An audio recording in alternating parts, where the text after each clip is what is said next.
올해 8월 5일 온라인 언팩 행사를 통해 갤럭시 노트 20와 함께 삼성의 세 번째 폴더블 스마트폰 갤럭시 폴드 2가 공개될 것으로 예상됩니다.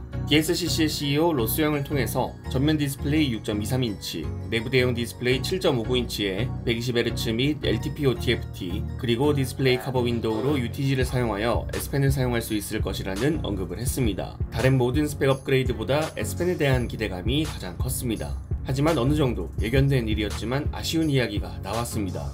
샘모바일의 보도에 따르면 갤럭시 폴드 2는 S펜을 지원하지 못한다고 합니다.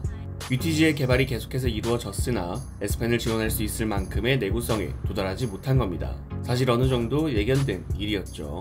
갤럭시 Z 플립에 적용된 UTG도 결국은 CPI 필름과 비슷하게 작은 충격에도 영구적인 흠집이 남는다는 치명적인 단점이 존재했었는데 반년 만에 S펜을 지원할 만큼의 드라마틱한 내구성 개선은 아쉽지만 이루어지지 않았습니다. 신뢰도가 높은 소스에서 S펜 지원에 대한 이야기가 꾸준히 나왔기 때문에 혹시나 하는 바람이 있었는데 아쉬움만 커졌습니다. 보도 내용에 따르면 갤럭시 Z 플립에 사용된 UTG의 두께는 0.03mm 정도이고 갤럭시 노트 10에 사용된 디스플레이 커버 윈도우인 고릴라 글래스 6 같은 경우는 두께가 0.4mm 정도로 갤럭시 Z 플립의 UTG와 갤럭시 노트 10의 고릴라 글래스 6는 내구성이 10배 이상 차이가 난다고 합니다. 좀 아쉬움이 크네요.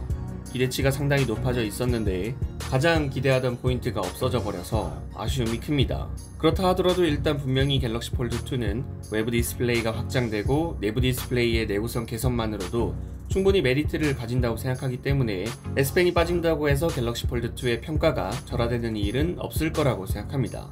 그리고 긍정적으로 생각하자면 신뢰도가 높은 소스에서 꾸준히 S펜 지원에 대한 이야기가 나왔다는 것이 의미하는 건 분명히 S펜을 지원하는 갤럭시 폴드가 개발되고 있었다는 거고 차세대 갤럭시 폴드에서 S펜을 지원할 가능성이 커진다는 거겠죠.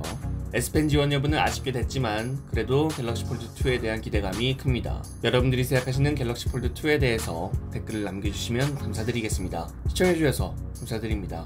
구독과 좋아요를 눌러주시면 더욱더 감사드리겠습니다. 지금까지 알비였습니다. 감사합니다.